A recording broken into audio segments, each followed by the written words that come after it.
Hey everyone, this is Anirudh from Edureka. In this session, let me walk you through a few advanced concepts that is widely used in Python and that you can make use of really well. Well guys, this session is intended to be useful for anyone who's considering to kickstart their learning about Python in detail and needs some insight about how Python is used for advanced use cases and applications which are eventually built using the language. The focus is on approaching the language in the easiest way possible and to find out what it has to offer for the community and all of the learning enthusiasts out here. So guys, let's begin by checking out the agenda for the session. We'll start with Introduction to Advanced Python, and later we'll be getting started with Python and the shell. Followed by that, we'll be looking at key concepts in Python. And lastly, we'll be looking at how easy it is to code with Python, where we'll take a programming approach and learn each of these concepts through code directly, guys. So now that that's clear, let's begin by checking out what advanced Python actually is. We already know that Python is a programming language, right? Well, to be more specific, Python is a really powerful, high-level, object-oriented language. Well, to be more specific, Python is a really powerful, high-level, object-oriented language, which was created by a person called as Guido van Rossum. Guys, Python is and always has been easy to learn and master in my opinion. It is very beginner friendly and the syntax is extremely simple to read and follow through, guys. This definitely makes us all happy, and surely yes, Python has millions of happy learners across the globe. And I can't begin to tell you how fun it is to actually work with Python. So let's get started then. I'm sure you guys are curious about what advanced Python is all about, right? Well, it is really simple, guys. Python can be used for a variety of purposes, and this is exactly what we mean by making use of Python for advanced purposes. The more complex your problem, the more advanced solution feels like the best fit using Python. Well, to simplify that last statement, what I actually meant is that Python can be put to use all the way from simple applications till you achieve artificial intelligence. Well, check out some of the below concepts that you can use. We have system programming, we have graph theory, we have mathematics, computer science, numerical computations, and databases. Well, system-focused programming is better than calling it system programming, to be honest. Well, system programming, or systems programming as it is also called, often refers to the activity of programming a system software, guys. Simple as that. Well, this deals with the programs which are often part of your operating system, right? Again, fairly straightforward. Well, our topics in this session will deal with pipes, threads, and forks, and all of these guys. We'll be using Python script throughout, so make sure you stay tuned till the end. Well, graph theory involves modules like PyGraphs and NetworkX, and all of these are used to implement a graph class with essential functionalities for graph creation, manipulation, and calculation. And in mathematics, you can check out how you can work on polynomials and how easily and beautifully a class is present for the creation and manipulation of polynomial functions that can be written in Python. Well guys, the advanced concepts with computer science definitely involves concepts like finite state machines or Turing machines and even text classification with naive bias and all the concepts like this, right? Well, with numerical computation, if you want to get fast and efficient results with arrays and matrices or so, the NumPy module of Python is definitely the right tool collection for you guys, right? And the module matplotlib is all you will require to plot and depict your data. Also, an introduction into linear combination is actually a good start for this advanced concept. Well, databases is pretty simple and straightforward. It is basically how Python is used with database management software like MySQL or anything else. Well, now that we know what can be done with advanced Python, let's take a look at system programming using Python now. Guys, like all the other modules, the system module has to be imported with the import statement.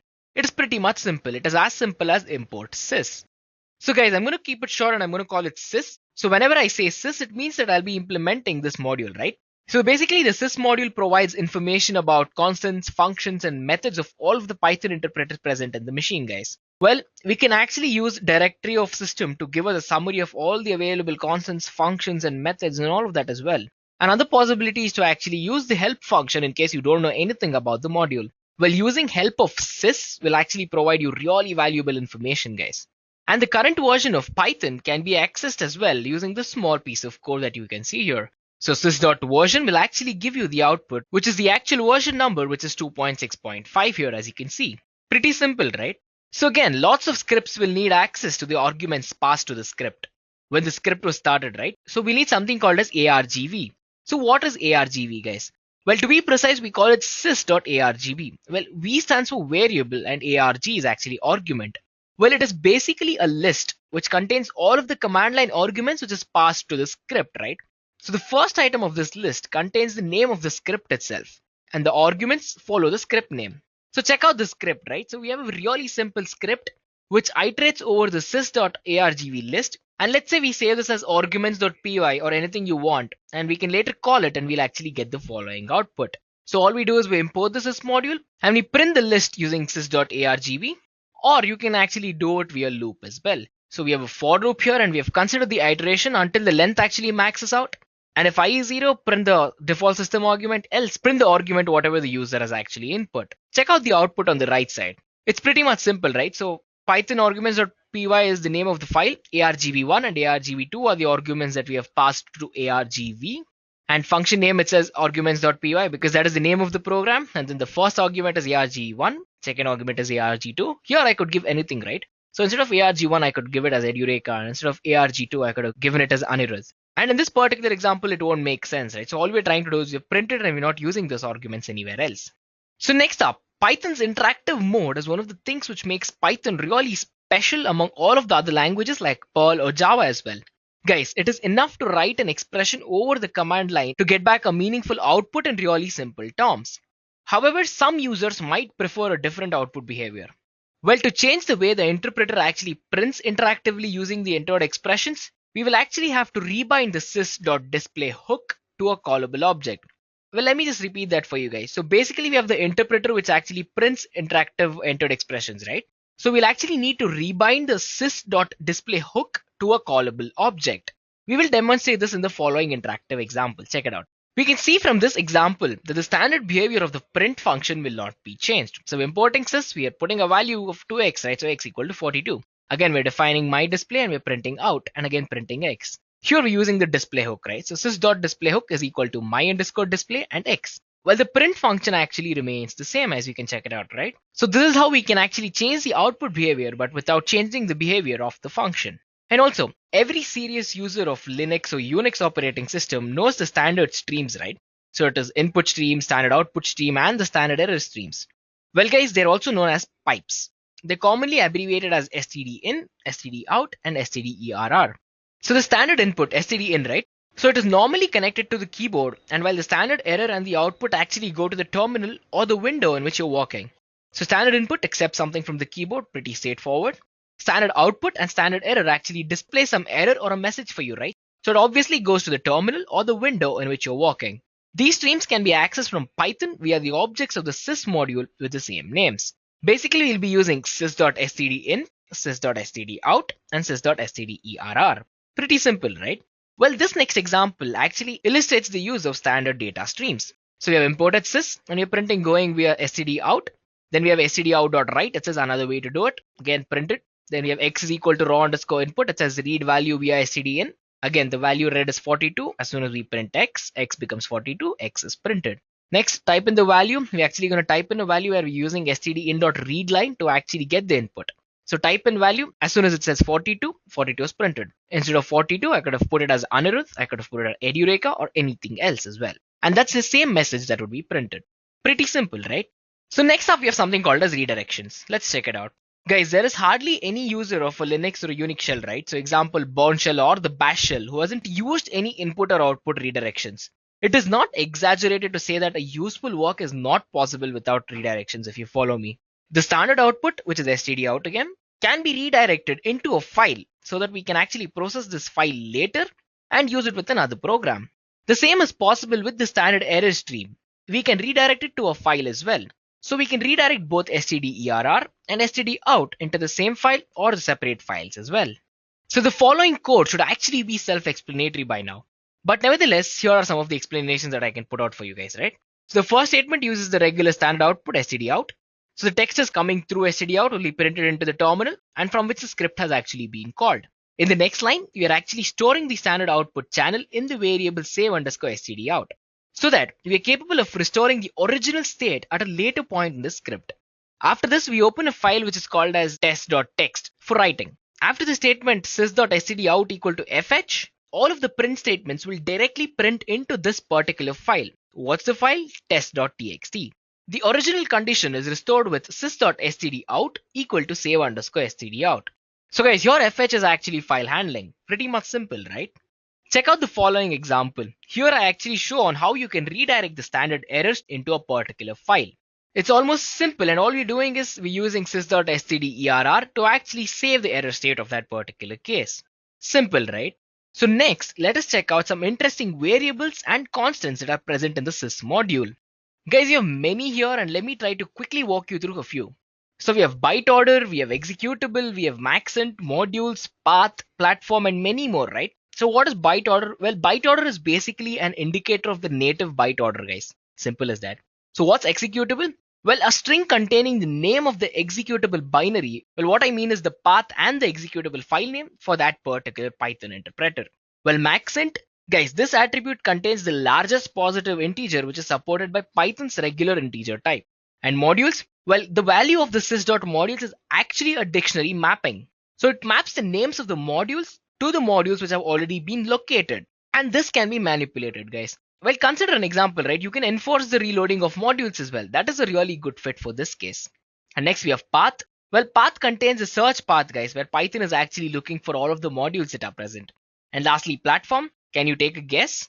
Well, guys, again, name of the platform on which Python is actually running on, right? So Linux 2 for Linux and Win32 for Windows. Simple. Well, now that we saw the system programming, next we'll actually look at Python and the shell, and let us dive a little bit more into system programming.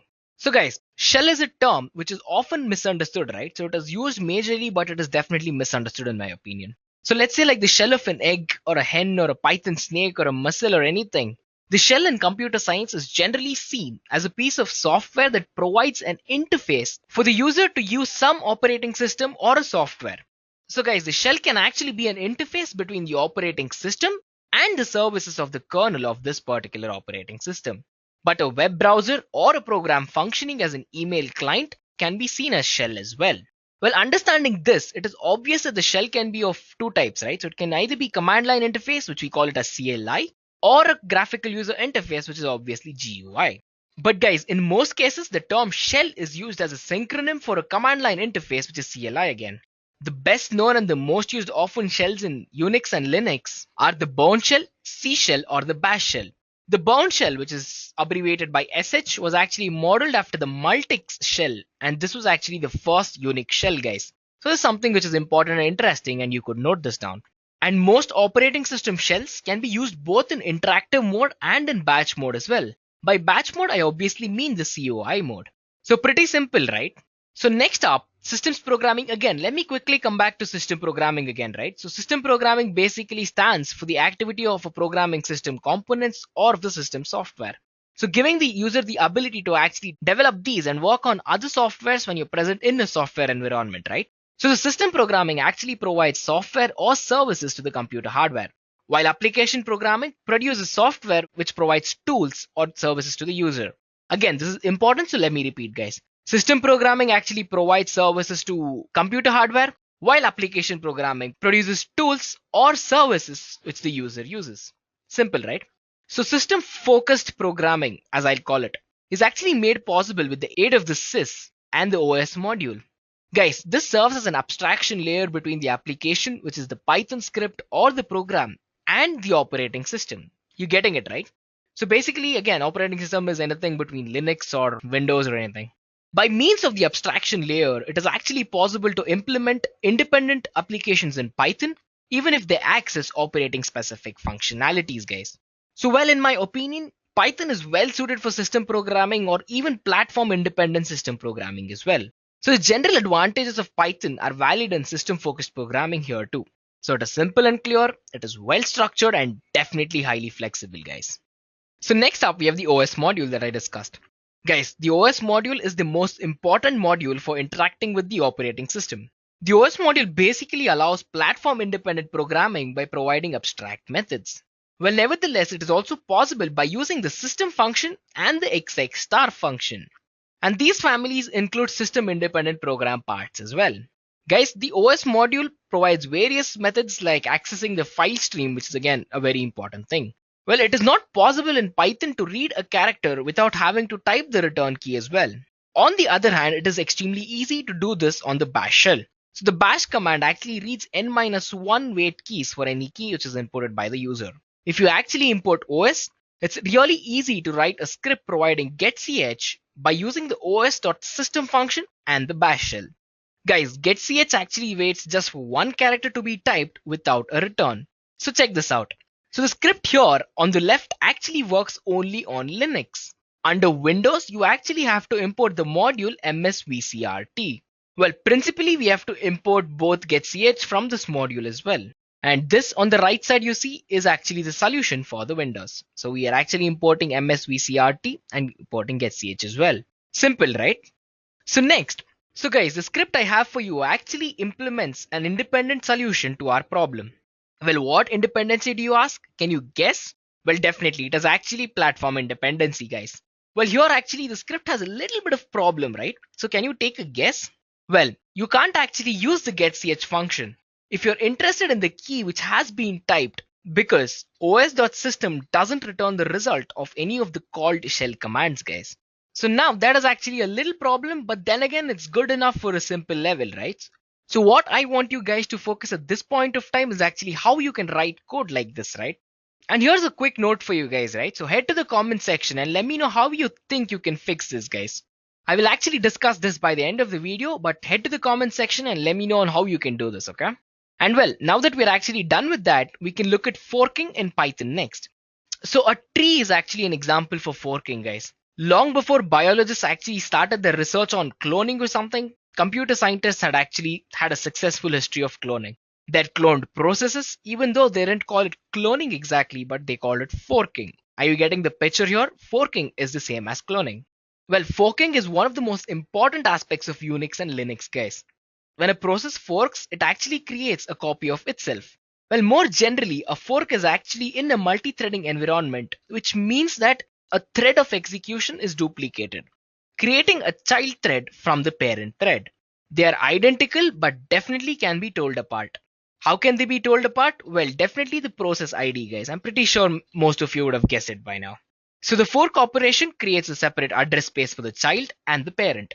So the child process has an exact copy of all of the memory of the parent process. The execution of the parent and the child process is definitely independent of each other, right? So in computer science, the term fork actually stands for at least two different aspects here. Follow with me. The first one is definitely cloning of a process, which is roughly as described above. And in software engineering, a project fork happens when the developers take a legal copy of the source code from one software package and start independent development on it. Well, this way, starting on a distinct piece of software as well, right? Well, the system function called fork actually creates a copy of the process, which it has been called for. So this copy actually runs as a child process of the calling process, guys. The child process gets the data and the code of the parent process. The child process receives a process number, which is actually PID, or we can actually call it process ID as well. So of its own from the operating system. So the child process runs as an independent instance. This means that independent of a parent process as well. With the return value of fork, we can actually decide in which process we are. 0 means that we are actually in the child process, while 1, which is a positive return value, means that we are in the parent process.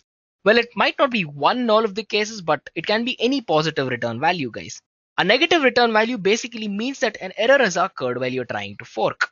And to be able to fork the process, we need to import the OS module in Python. Well, check out this Python 3 example I have for you guys. Here I'm showing a parent process which actually forks every time the user types in the letter C when prompted.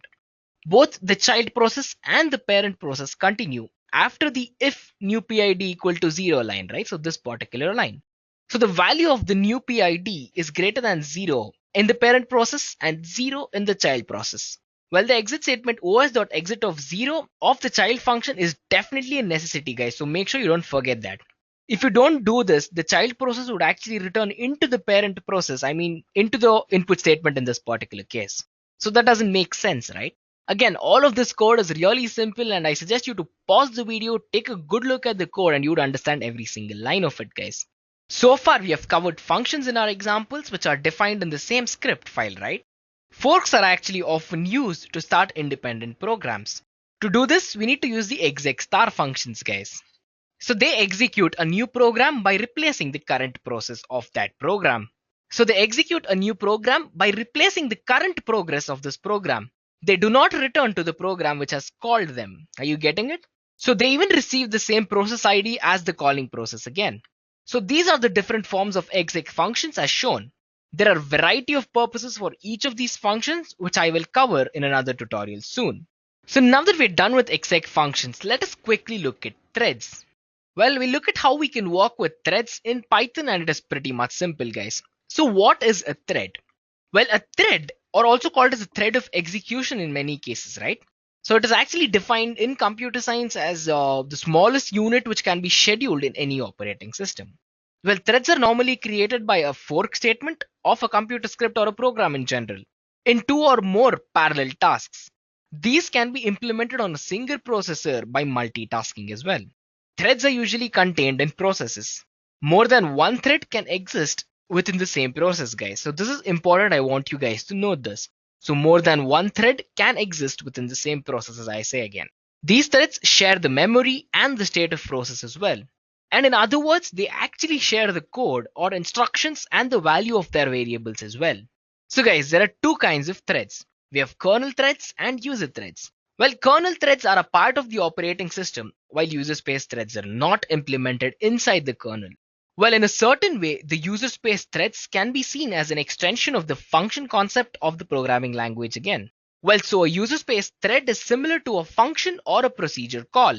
But there are differences to regular functions, especially in the return behavior, guys. So this is again another important thing. And well, every process needs to have at least one thread, right? So the process itself is a thread. A process can start multiple threads actually. The operating system executes these threads in parallel processes, guys. Parallel, remember that. And on a single processor machine, this parallelism is achieved by something called as thread scheduling or time slicing. So what are the advantages of threading, guys? Well, multi-threaded programs can run faster on computer systems with multiple CPUs because these threads can be executed truly concurrently, right? So they can be truly run parallelly, guys. So they can be run parallelly in a true form. And a program can remain responsive to the input as well. Well, this is true both on single and on multiple CPU as well. Well, threads of a process can share the memory of global variables too. If a global variable has changed in one thread, so this change is actually valid for all the threads. Well, a thread can have local variables as well, guys. Check out the image on your screen, right? And the handling of the threads is really simpler than handling of processes for any operating system. That's why they're sometimes called as LWPs. Can you guys take a quick guess on what LWP is? Well, it is actually lightweight process. So there are two modules which support the use of Python in threads, thread and threading. Well, guys, you need to know that the thread module has been considered as deprecated for quite a long time now. Well, users have been encouraged to use the threading module instead of the thread module. So in Python 3, the module thread is no longer available. But actually, this isn't really true. It has actually been renamed to _thread for backward incompatibilities in Python 3. So the module thread treats a thread as a function, while the module threading implements in an object-oriented way. So here, every thread corresponds to one particular object, guys. And it is possible to execute functions in a separate thread with the module thread as well. So to do this, we'll actually use the function thread.start_new_thread. And the parameters are actually functions and arguments to this. Well, this method actually starts a new thread and returns its identifier. The thread executes the function, well, in our particular case, we call it function, with the argument list, guys. So an argument list is actually a list or a tuple. And guys, there is an optional argument which is called as _KWARGS as well. Well, what does this do? Well, this actually specifies a dictionary of the keyword arguments. When the function returns, the thread silently exits. When the function terminates with an unhandled exception, a stack trace is printed. And then the thread exits, guys. But this will allow the other threads to continue. So again, take a look at your screen, right? So here is the example for a thread in Python. So the raw_input in the example is very much necessary. Why? Because otherwise all the threads would be exited at the same time if the main program finishes. Raw_input waits until something is actually being typed in by the user. So pretty simple, right? So as soon as you type something, it actually quits. Well, again, take a quick look at the code. So the code on your screen actually doesn't work the way we might expect it to work. Can you guess what is wrong? Well, the problem is that in the final while loop will actually be reached even before one of the threads could be implemented with the counter, guys. So in our case, the counter was num_threads, right? But there is another problem. The thread arises by assignments to num_thread. num underscore threads plus equal to 1 and num underscore threads minus equal to 1. These assignment statements are not atomic. So an atomic assignment statement actually consists of 3 actions. It starts with reading the value of the num underscore thread, and then we have a new int instance which can be incremented or decremented by 1. And then the new value has to be assigned to num underscore threads. Well, errors like this actually happen in the case of increment as well. So the first thread reads the variable num underscore threads, which still has the value 0. After having read the value, the thread is put to sleep by the operating system, correct? Now it is a second thread's turn. It also reads the value of the variable num underscore threads, which is again still 0. Because of the first thread has been put to sleep too early, again before it has actually been given the chance to increment its value by 1. And now the second thread has been put to sleep. And now it's again the third thread's run, which again reads as 0, but the counter should have been 2 by now. Each of these threads assign now the value 1 to the counter. Similarly, the problem occurs with the decrement operation as well. Well, not to worry, problems of this kind can be solved by defining critical sections with lock objects, guys. So these sections will be treated automatically. Well, during the execution of such a section, a thread will not be interrupted or put to sleep. The method thread.allocate underscore lock is actually used to create a new lock object. Lock underscore object is equal to thread.allocate underscore lock. Getting it right? And the beginning of a critical section is actually tagged with lock underscore object dot acquire and the end with lock underscore object dot release. So we have acquire, lock, and release. So the solution looks something like this on your screen, guys. Check it out. Pretty simple, right? So next we want to introduce a threading module with an example. So the thread example doesn't do a lot, right? So essentially it just sleeps for 5 seconds and print the message. Method of operation of the threading.thread class is actually very interesting. So the class threading.thread has the method which is called start, which can actually start a thread. Simple. So it triggers off the method run, which again has to be overloaded again. Once overloaded, the join method makes sure that the main program waits until all of the threads have been terminated. So in the previous script actually returns the following output. Thread 0 sleeps for 5 seconds, 1 for 5, and again as soon as thread 9 sleeps for 5 seconds, thread 1 wakes up. Thread 0 wakes up, 3, 2, and in the order, right? So here's a quick look at the code again so you can check it out. I really recommend you actually pause the video at this point of time, type in the code on your own, and change these statements to actually see how they work. Well, I hope you guys are practicing the code at this point of time, because next up, I have for you guys something really simple and interesting. So let me quickly introduce you to the last concept for the session, which is pipes. Guys, it is very interesting as I've mentioned, so let's begin. So what are pipes, guys? Well, Unix or Linux without pipes are unthinkable. Well, at least pipelines, because they're an important part of Unix and the Linux application and architecture, guys. Well, small elements are put together by using pipes. Processes are chained together by their standard streams. So that is what I actually mean by that, is the output of one process is actually used as the input of another process. Well, to chain processes like these, we actually call anonymous pipes. So the concept of pipes and pipelines were actually introduced by a person called as Douglas McElroy. Again, one of the authors of the early command shells. Only after he noticed that so much time they were actually processing the output of one program as an input to the other. Ken Thompson added the concept of pipes to the Unix operating system way back in 1973. Pipelines have been later ported to other operating systems such as DOS, OS2, and Microsoft Windows as well. And generally there are actually two kinds of pipes: anonymous pipes and named pipes, guys. Anonymous pipes exist solely within the processes and they're actually used in combination with forks. We'll be checking out name pipes in the next section. Well, now is something really interesting. So let us consider one classic example, guys. So we have something called as 99 bottles of beer. What do I mean? Well, 99 bottles of beer is a traditional song in the United States and Canada. Well, the song is derived from the English song, which is 10 green bottles. The song consists of 100 verses, which are again very familiar. Well, just the number of bottle varies, guys. So only one, right? So the 100th verse is actually slightly different. This song is often sung on long trips because it is actually easy to memorize and it can take a long time to sing and it's fun. So here are the lyrics of the song. 99 bottles of beer on the wall, 99 bottles of beer. Take one down, pass it around. 99 bottles of beer, 98 bottles of beer on the wall. Pretty catchy, right? So the next verse is actually the same, but it starts with 98 bottles of beer. So the general rule is that each verse has one bottle less until there is none left. The song normally ends here, but we want to implement the infinite version of this song with an additional verse, right? So we want no more bottles of beer on the wall, no more bottles of beer. Go to the store and buy some more, 99 bottles of beer on the wall. This song has actually been implemented in all of the conceivable computer languages known to man, to be honest, and it is this famous, guys. Well, let us actually quickly look at some code to understand this. So again, whatever I've explained is exactly what is going on in this particular piece of code. So the output looks something like this, right? So 99 bottles of beer on the wall, 99 bottles of beer. Take one down, pass it around, 98 bottles of beer on the wall. Pretty simple, right? So it keeps decreasing. So guys, I just quickly scroll down to the verse 99. Here again, one bottle of beer on the wall, one bottle of beer. Take one down, pass it around, 0 bottles of beer on the wall. So verse 100 is where it changes. So no more bottles of beer on the wall, no more bottles of beer. Go to the store, buy some more, 99 bottles of beer on the wall.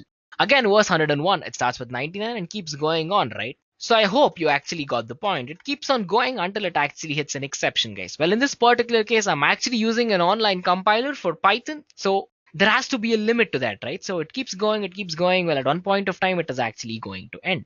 And again, in this particular case, it is the 509th time, guys. So there are actually 509 times our verse actually ran. So each of it is 100, right? So it actually repeated 5 times. So now that this is done, let me quickly go back to the program so we can check out what's next. So guys, the last concept for today is named pipes. Well, under Unix as well as Linux, it is actually possible to create pipes which are implemented as files. These pipes are actually called as named pipes or sometimes FIFOs. What is a FIFO? First in, first out. So a process reads from and writes to such a pipe where as if it were a regular file. Sometimes more than one process writes to a pipe, but only one process can read from it at a time.